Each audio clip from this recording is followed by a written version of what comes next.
할렐루야. 오늘도 하나님의 은혜 가운데 이 시간 주님 앞에 나오신 여러분들을 주님의 이름으로 환영합니다. 지난 설 명절 잘 보내셨습니까? 가족분들과 함께 보내신 분들도 계실 것이고, 또 상황 때문에 그렇지 못한 분들도 계실 테지만, 하나님께서 우리 가정을, 또 우리의 가족들을 주님의 은혜 가운데 지켜주시고 또 함께 해주시는 은혜가 올 한 해 있게 되시기를 소망합니다. 이 시간 우리를 또 복 주시고, 또 우리 가운데 또 주님께서 인도해 주시는 놀라운 은혜와 또 사랑으로 오늘 이 시간 함께 해 주실 것을 소망하면서 이 시간 주님 앞에 함께 예배드리겠습니다. 자리에서 다 함께 일어나셔서 우리 옆에 분들 바라보시면서 함께 사랑의 인사 함께 나누겠습니다. 앞뒤에 옆에 보시면서 주님의 이름으로 사랑합니다, 축복합니다 같이 인사하시고요. 오늘도 우리의 삶에 성령의 충만함으로 덧입혀 주시는 우리 주님을 이 시간 믿음으로 바라보시면서 함께 찬양하며 예배드리겠습니다.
놀라우신 아버지 하나님, 주연절 6번째 주일이면서 우리 민족의 설 명절을 지내고 드리는 첫 번째 주일 예배를 하나님께 영광과 찬양으로 드립니다.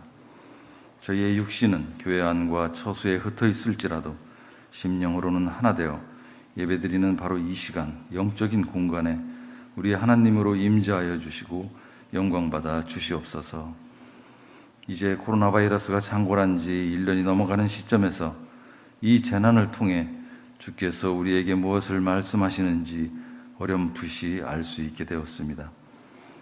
세상 사람들은 지구의 자원과 환경을 함부로 사용하고 낭비한 대가라고 자연이 보복이 시작된 거라고 반성하고 있습니다.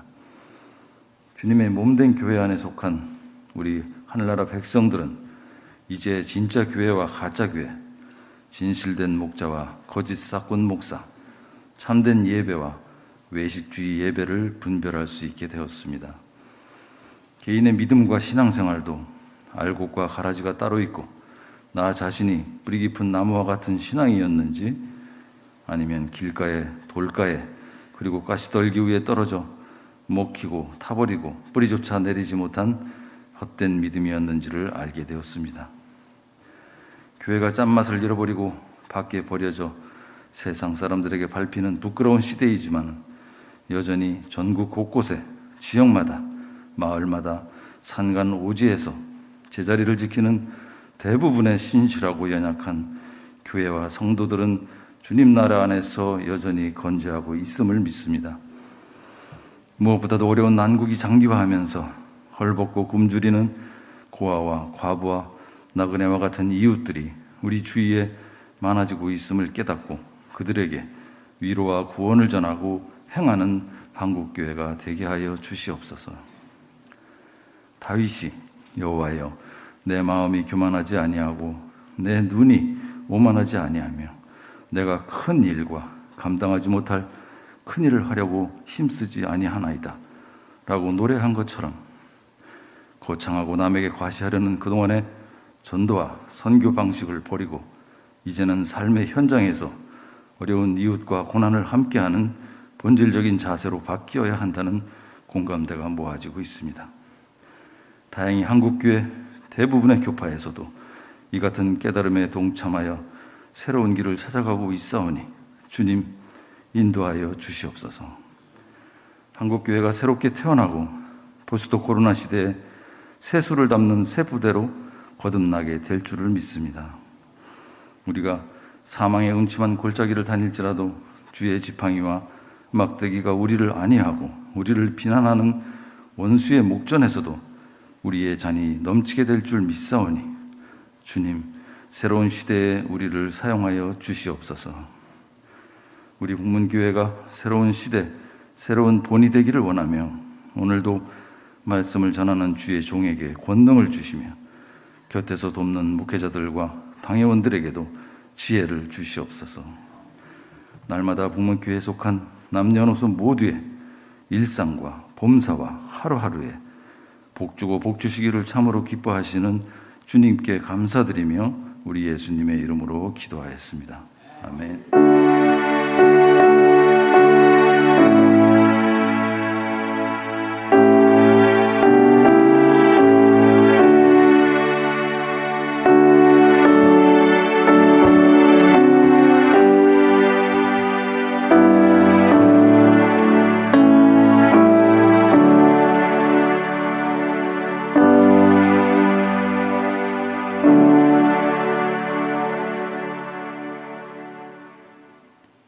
오늘 주신 하나님의 말씀은 창세기 39장 1절로 6절 말씀 구약 60쪽입니다.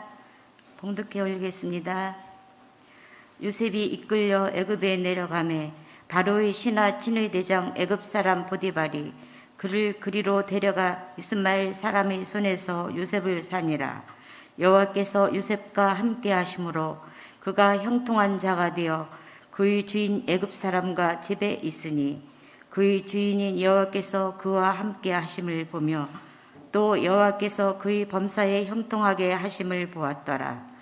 요셉이 그의 주인에게 은혜를 입어 섬김에 그가 요셉을 가정 총무로 삼고 자기 소유를 다 그의 손에 의탁하니 그가 요셉에게 자기 집과 그의 모든 소유를 주관하게 할 때부터 여호와께서 요셉을 위하여 그 애굽 사람의 집에 복을 내리심으로 여호와의 복이 그의 집과 밭에 있는 모든 소유에 미친지라. 주인이 그의 소유를 다 요셉의 손에 의탁하고 자기가 먹는 음식 위에는 간섭하지 아니하였더라. 요셉은 용모가 빼어나고 아름다웠더라. 아멘.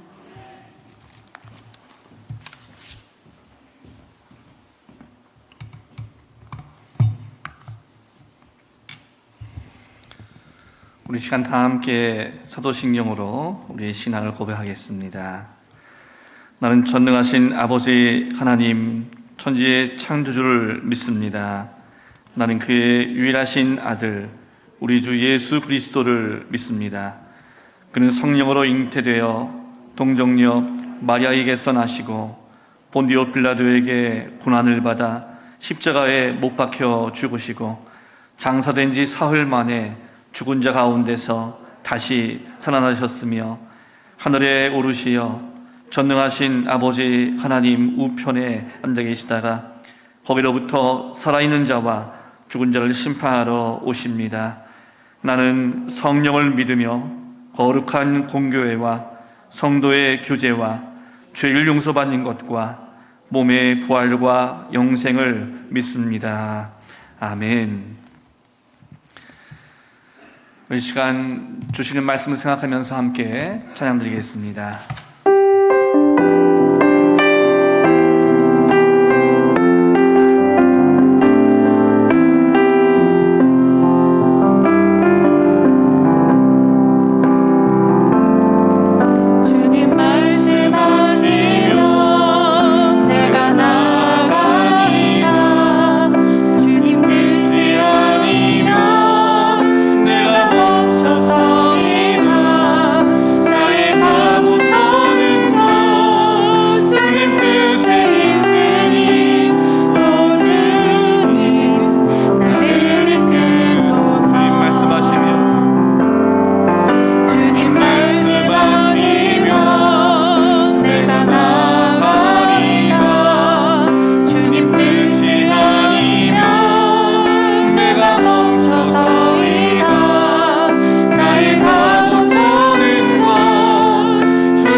말씀을 삼게 기도하겠습니다.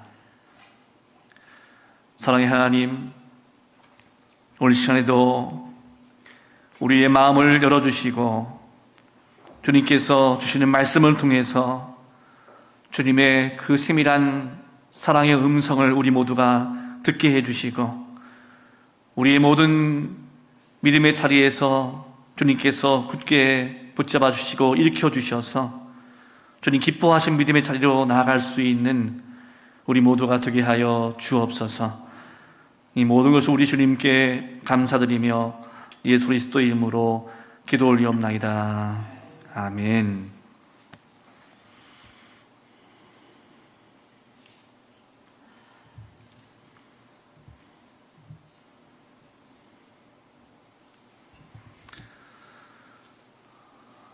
요즘 20대, 30대 젊은이들의 마음속에 있는 소원 중에 하나는 내 인생에도 좀 대박이 한번 났으면 좋겠다 하는 것입니다. 그도 그럴 것이 지금 젊은이들이 직장에 들어가기도 참 어렵고 직장에 들어가서 일을 한다고 해도 집 하나 장만하기 어려운 그런 시대를 우리 젊은이들이 살고 있기 때문입니다. 그래서 인생에서 한번 대박이 나서 인생 역전의 삶을 살아보고 싶은 것이 요즘 젊은이들의 소원이고, 그리고 어쩌면 지금 이 시대를 힘들게 살아가고 있는 현대인들의 공통된 바람이 아닐까 생각해 봅니다. 현재 처지를 벗어나서 내 인생에서 대박이 한번 터졌으면 좋겠다 생각하는 사람들이 찾아가는 곳이 있습니다. 바로 복권을 파는 가게입니다. 복권에 대한 유머 이야기가 하나가 있는데요. 미국의 어떤 부인이 복권을 샀는데 무려 300만 불에 당첨이 되었다고 합니다. 우리나라 돈으로 치면 30억이 훨씬 넘는 돈입니다. 그런데 당첨 통보를 받고 나서 그 부인에게 고민이 하나 생겼어요. 그것은 몸이 평소에 약하고 또 조그마한 일에도 충격을 잘 받는 남편에게 어떻게 이 이야기를 할까 하는 것이었습니다. 복권 당첨 사실을 알면 남편이 당장에 충격을 받아서 어쩌면 심장마비로 죽을지도 모른다는 생각이 들었기 때문이에요. 그래서 정신과 의사를 찾아가서 상담을 했습니다. 한참 동안 의논한 끝에 정신과 의사가 아주 지혜롭게 남편에게 그 복권 당첨된 사실을 통보해 주기로 했습니다. 그래서 아내는 남편을 데리고 정신과 의사에게로 다시 갔습니다. 정신과 의사가 아주 조심스럽게 그 남편에게 이야기를 꺼냅니다. 만약에 당신이 100만 불짜리 복권에 당첨되었다면 어떻겠습니까? 의사의 이 말에 남편이 빙그레 웃으면서 선생님, 무슨 그런 행운이 저에게까지 찾아오겠습니까? 하고 말했습니다.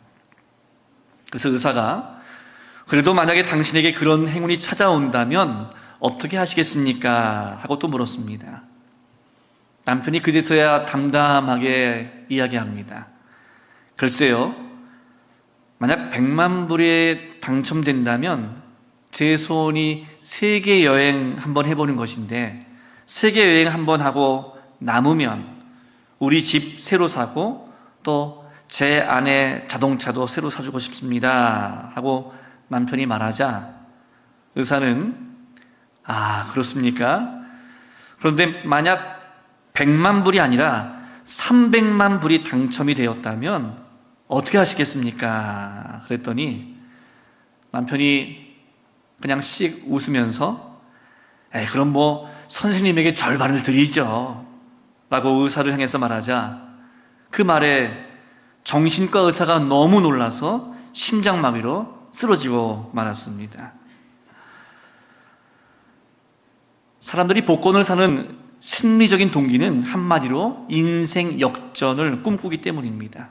나도 한번 팔자 한번 펴봤으면 좋겠다, 내 인생에서 대박 한번 터뜨려봤으면 좋겠다고 하면서 인생 역전을 꿈꾸는 사람들의 소망이 복권을 향하게 만든 것이 아니었나 싶습니다.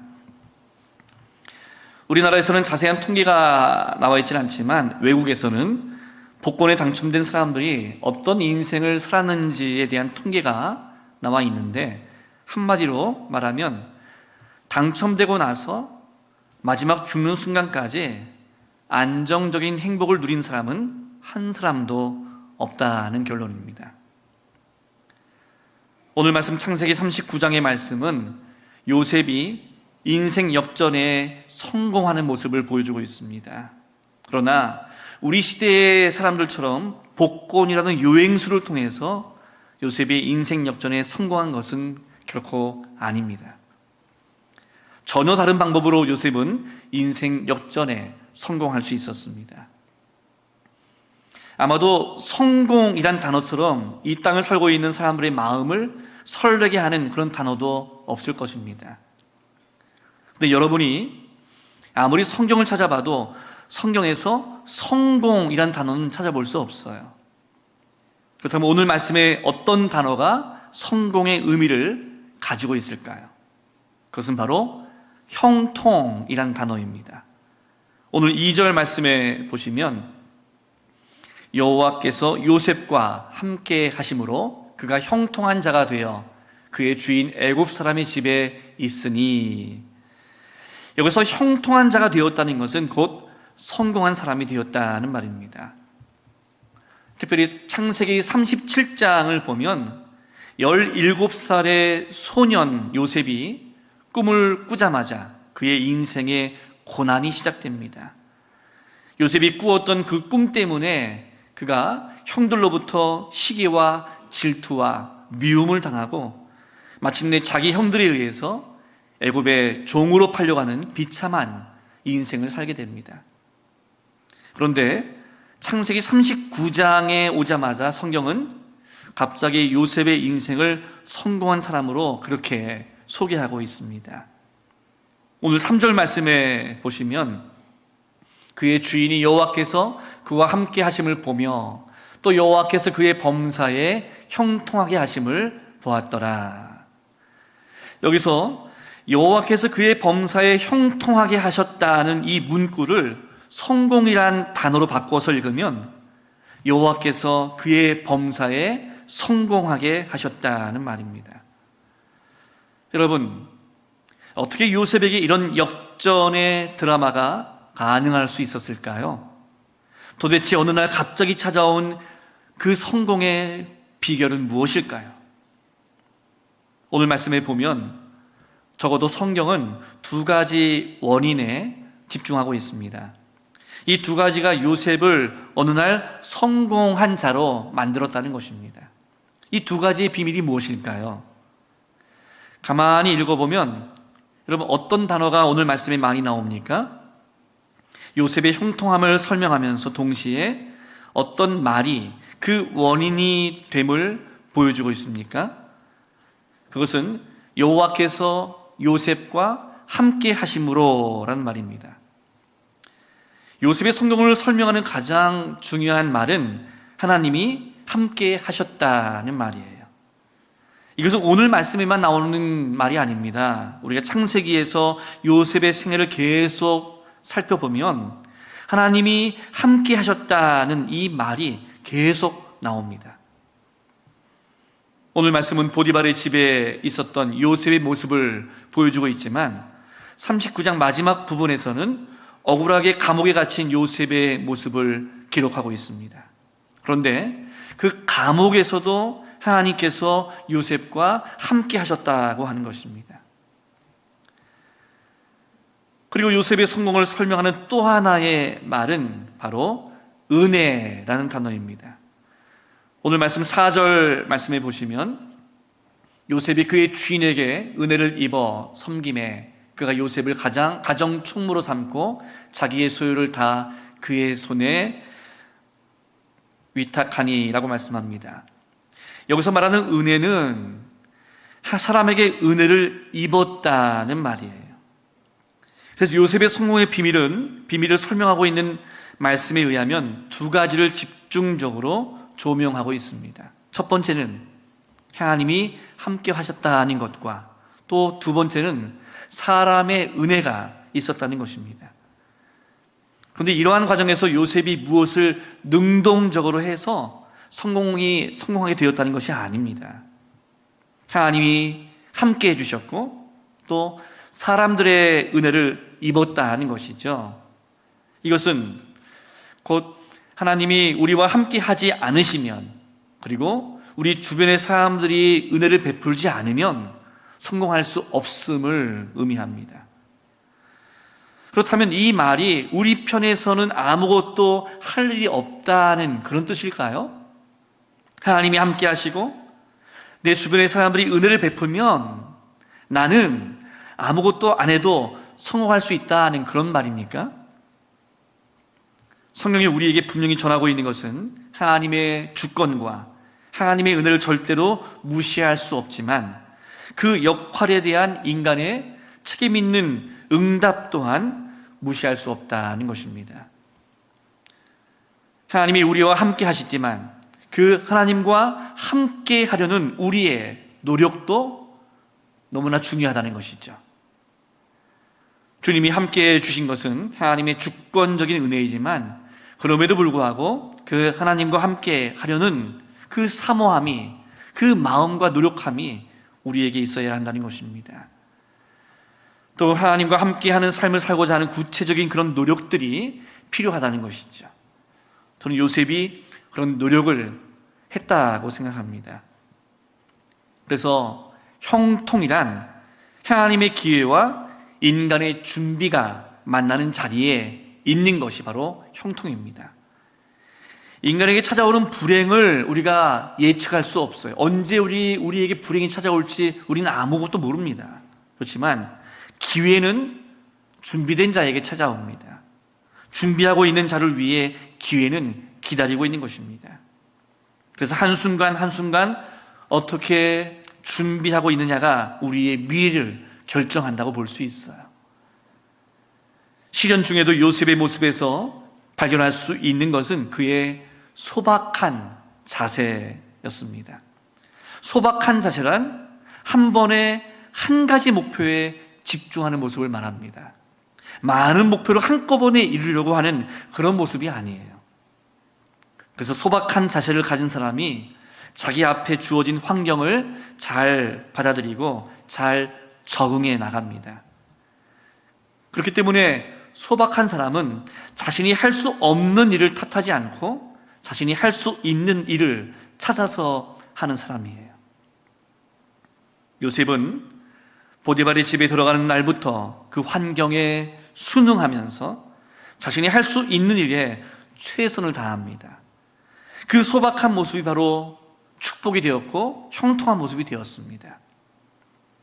그래서 보디발이 요셉에게 자기 집안의 모든 일을 그렇게 맡기게 된 것이죠. 요셉은 보디발의 신뢰를 받는 실력 있는 사람이 되었습니다. 그렇지만 중요한 것은 이러한 요셉에게 하나님이 함께 하셨다는 사실입니다. 오늘 말씀 3절을 다시 보시면 그의 주인이 여호와께서 그와 함께 하심을 보며 또 여호와께서 그와 그의 범사에 형통하게 하심을 보았더라. 요셉의 범사에 형통하게 하심을 사람들이 보았다는 것은 요셉의 삶이 구체적으로 하나님과 함께 하심을 나타내고 있었다는 말입니다. 그래서 성공하려면 하나님이 함께 하셔야 합니다.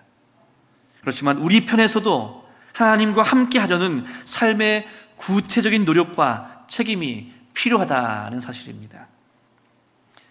그래서 우리가 평소에 가정에서 그리고 직장에서 그리고 교회 공동체 안에서 하나님이 기뻐하시는 삶을 살고 있는지 늘 살피고 점검하는 모습이 필요하다는 것이죠. 그래야 하나님과 늘 함께 하려고 하는 모습으로 계속해서 나아갈 수 있는 것입니다. 요셉의 성공의 두 번째 열쇠는 사람의 은혜를 입었기 때문입니다. 물론 사람의 은혜이지만 이것도 역시 하나님이 주신 은혜라고 생각합니다.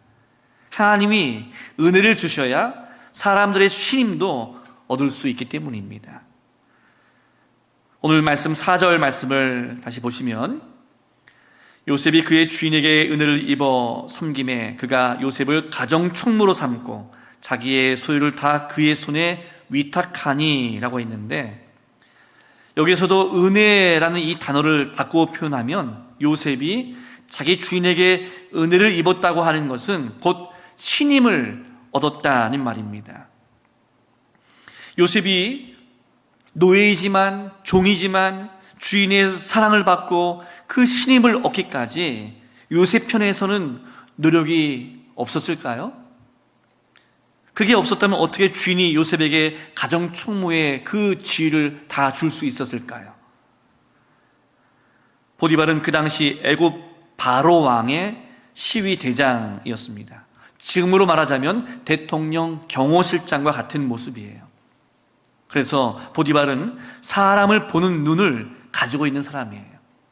그런 노예 가운데서도 능력 있는 요셉을 뽑아서 자기의 소유를 맡겼습니다.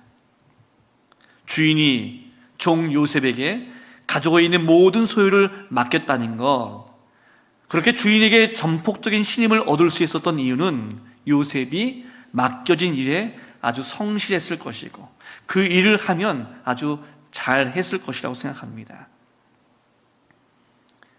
요셉은 현재 자기 위치를 잘 지키며 섬기는 삶을 살았습니다. 요셉은 세상 사람들이 그렇게 자기 욕심대로 하려고 하는 권력지향적인 사람들이 아니라 봉사지향적인 삶을 살았던 사람이에요. 젊은 나이 때부터 그런 모습이 몸에 배어서 나중에 애굽의 총리가 되었을 때도 자기의 권력을 자기 마음대로 휘두르는 것이 아니라 사람들을 섬기는 봉사자의 위치에서 그의 직무를 성실하게 감당했습니다. 저는 우리 삶의 모든 영역에서 신뢰를 얻는 삶의 가장 중요한 기준은 두 가지라고 생각합니다. 그것은 성실성과 전문성입니다. 성실성도 매우 중요하지만 그에 못지않게 전문성도 중요합니다. 우리가 자녀들을 교육시킬 때 그 자녀가 좋아하는 일을 계속 개발하고 또 성장시킬 수 있어야 한다는 것이죠. 그래야 좋아하는 일을 통해서 자기의 전문성을 개발할 수가 있습니다. 열정이 없고 관심이 없는 일을 하면 계속해도 잘 못하게 되는 거예요. 그렇지만 열정이 있는 일을 하면 결국 잘할 수 있게 되는 것이죠. 거기에서 전문성이 생겨나는 것입니다. 요셉은 주인이 맡겨준 일을 잘 감당했습니다. 또 성실하게 감당했습니다. 그래서 가정총무에서 또 감옥에 들어갔지만 감옥에서도 감옥 총무로, 그리고 나중에는 애굽이라는 나라의 총리가 되었습니다. 오늘 5절 말씀해 보시면 그가 요셉에게 자기의 집과 그의 모든 소유물을 주관하게 한 때부터 여호와께서 요셉을 위하여 그 애굽 사람의 집에 복을 내리심으로 여호와의 복이 그의 집과 밭에 있는 모든 소유에 미친지라. 여러분, 요셉은 혼자서 형통했던 것이 아니라 요셉 때문에 그 주인이, 그리고 그 주인의 집이 복을 받게 되었어요. 그래서 하나님의 축복이 보디발의 집과 또 밭에 있는 모든 소유물까지 그 영향이 미치게 되었다고 오늘 말씀하고 있는 것입니다. 여기서 주목해야 할 구절이 있는데요, 그것은 요셉을 위하여라는 말씀이에요. 하나님께서 요셉을 위하여 그 애굽 사람의 집에 복을 내리셨다는 것입니다. 여기서 요셉을 위하여라는 말을 더 정확하게 표현하면 요셉 때문에 라는 말이에요. 요셉 때문에 그 주인의 집에 복을 내리셨다는 것입니다. 요셉 때문에 보디발의 집, 그 밭에 있는 모든 소유물까지도 축복을 받게 되었다는 것입니다. 하나님을 믿지 않는 그 집을 축복하신 이유는 바로 요셉 때문입니다. 요셉은 비록 노예였지만 요셉 때문에 주인의 집 전체가 복을 받게 된 것입니다. 여러분, 우리들도 이러한 축복을 위해서 기도해야 합니다. 우리 때문에 하나님이 복을 주시는 일들이 우리 주변에서 계속해서 일어나야 합니다. 그 일을 통해서 하나님을 우리가 온전히 세상 앞에 증거할 수 있기 때문이에요. 예수님은 이 땅에 오셔서 시련과 고통 중에 계실 때에도 형통하셨습니다. 사람들의 배척과 멸시와 천대를 받으실 때에도 예수님은 형통하셨어요. 예수님이 계신 곳에 죄인들이 회개하고 병든 자가 치유되고 귀신이 떠나가고 포로된 자는 자유하게 되고 가난한 자는 부유하게 되었습니다. 예수님의 이러한 형통의 비결은 하나님께서 함께 하셨기 때문입니다. 여러분, 우리들도 마찬가지입니다. 가정에 예수 믿는 그 한 사람 때문에 그 집안 전체를 축복하십니다. 예수 믿는 그 한 사람 때문에 그 동네 전체가 축복을 받고, 예수 믿는 그 한 사람 때문에 그 직장과 회사 전체가 축복을 받고, 예수 믿는 한 사람 때문에 우리 민족이 축복을 받습니다. 여러분, 이 사실을 믿으십니까? 예수 믿는 우리는 이미 형통한 자예요. 왜냐하면 형통케 하시는 예수님을 우리 안에 모시고 살고 있기 때문입니다.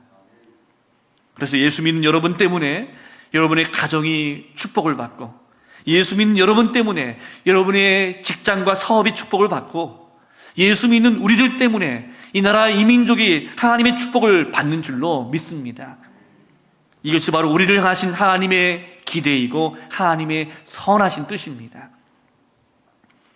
창세기 12장의 말씀에 보면 하나님이 아브라함을 부르시면서 내가 너에게 복을 주어 너의 이름을 창대하게 하리니 너는 복이 될지라 라고 하셨어요. 이 말씀은 내가 너를 축복할 것이니 너도 다른 사람들에게 축복이 되어 주어라 는 뜻입니다.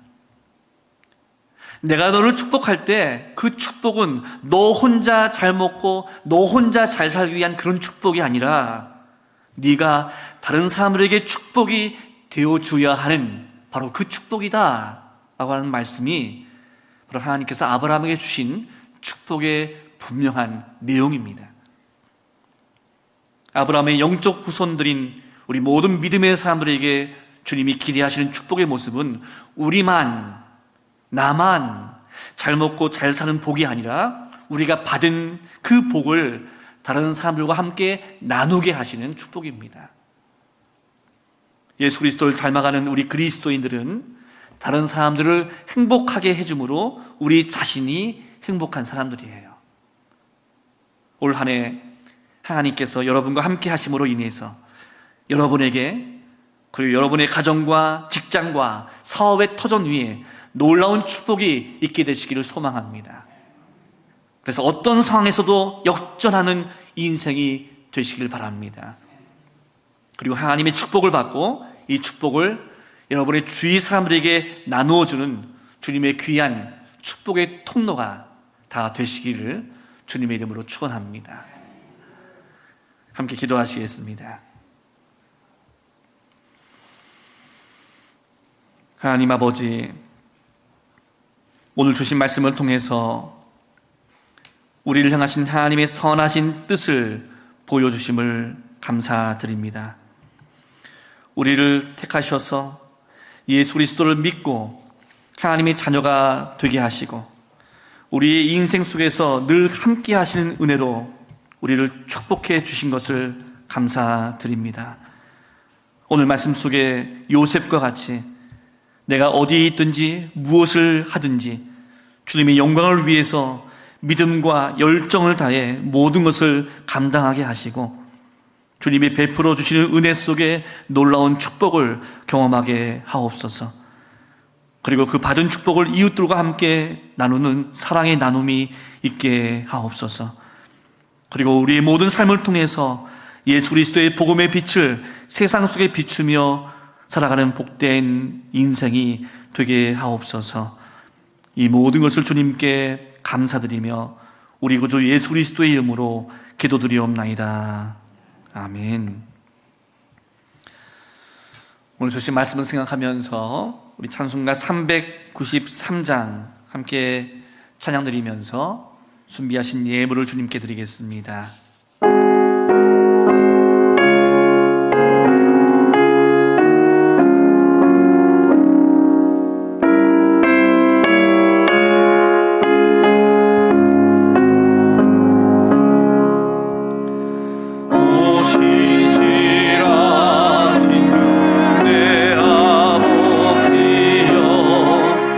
늘 함께 계시니 두려움 없네.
사랑 은혜가 충만하신 하나님 아버지, 지난 한 주간 동안에도 우리의 삶을 인도하신 주님의 은혜에 감사드리며 설명절을 허락하시고 또 한 해를 주님의 은혜 가운데 새롭게 시작하게 하심을 감사하며 오늘 이 모든 예물을 드리오니 우리의 예물을 기뻐 받아주시고 우리의 삶을 은혜와 축복으로 인도하여 주시옵소서.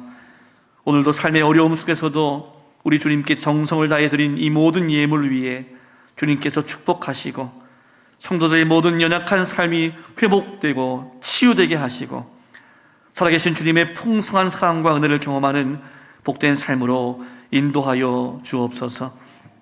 이 시간 주님께 드린 모든 감사의 예물과 11조의 예물을 드리는 자녀들의 삶 속에 주님께서 축복해 주시는 열매들이 가정과 일터와 모든 인생 가운데 풍성하게 맺어지게 하여 주옵소서. 오늘도 잃어버린 영혼을 향한 마음으로 드리는 선경험을 통하여 복음의 능력이 선계 현장 곳곳에 나타나게 하시고 죽어가던 영혼들이 하나님께 돌아오는 은혜를 허락하여 주옵소서. 그래서 이 모든 예물을 통하여 주님의 교회가 감당해야 할 사명을 아름답게 감당하는 주님의 교회가 되길 소망하며 이 모든 것을 감사드리며 예수 그리스도의 이름으로 기도드리옵나이다. 아멘.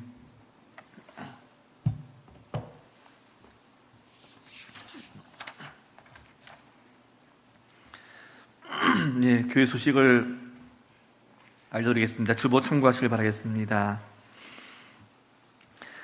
코로나19 대형 교회 방침이 계속되고 있습니다. 어제 정부의 거리두기 단계가 완화 조치로 되어서 이제 다음 주일부터 1부, 2부 예배는 각각 90명씩 저희가 예배 드릴 수 있겠습니다.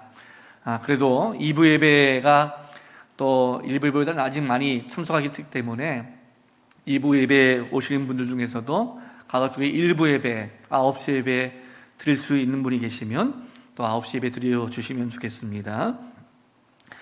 계속해서 주일 점심 식사와 오후 찬양 예배는 코로나19 상황이 더 나아질 때까지 실시하지 않겠습니다. 교육부서도 아직은 교회에 모이지 않고 계속 온라인 예배를 드리고 있습니다. 코로나가 좀 더 안정돼서 우리 교육부서가 교회에 모여서 예배 드릴 수 있도록 여러분 함께 기도해 출발하겠습니다. 주중 모임 새벽 기도회와 수요 오전 예배는 정상적으로 계속 드리고 있습니다. 교회 오실 때는 마스크 착용을 꼭 해주시고 또 참석자 명단에 여러분 이름 기재해 주시고 발열 체크하신 후에 예배당에 들어오셔서는 표시된 좌석에 앉아주시길 바라겠습니다. 예수님의 십자가의 고난을 묵상하는 성회 수요일 예배가 이번 주 2월 17일 수요일 오전 10시 30분에 교육관 비전홀에서 있겠습니다.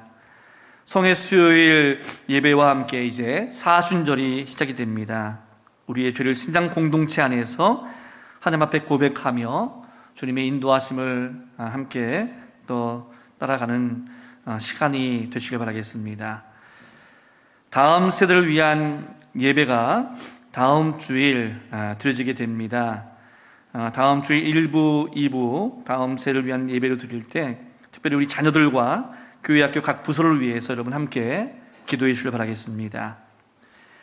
연말 정산 신청을 원하시는 분은 본당 1층 10당 입구에 신청서를 작성해서 목회실에 내주시고 또 교회 못 오신 분들은 전화로 미리 알려주시면 저희가 그 다음 신청하신 그 다음 주 한 주 뒤에 일괄적으로 발급해 드리고 하겠습니다.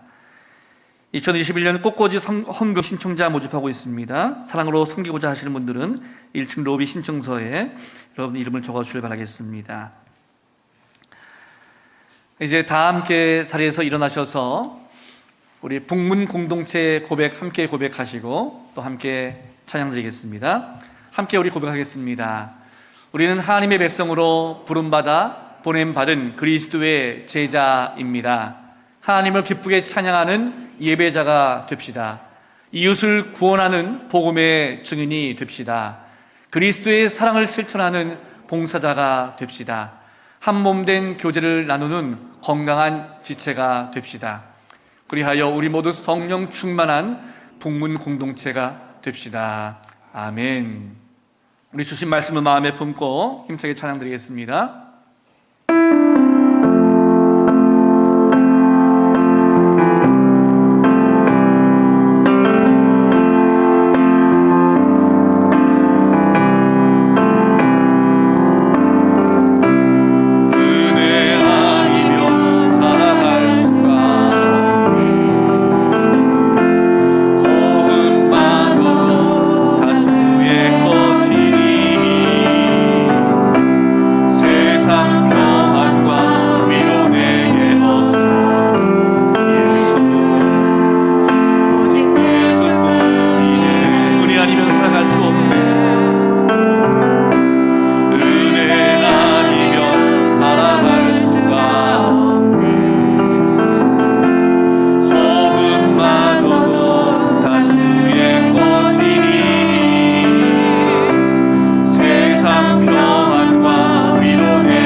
지금은 우리 구주 예수 그리스도의 은혜와 하나님의 크신 사랑하심과 성령의 역사하시고 인도하심이 우리와 늘 함께 하시고 모든 상황을 역전하게 하시는 주님의 은혜에 감사드리며 베풀어 주시는 축복을 기쁨으로 이웃들과 함께 나누는 삶을 살아가기로 이 시간 결단하는 모든 성도들 위해 이제부터 영원까지 함께 하시기를 축원하옵나이다.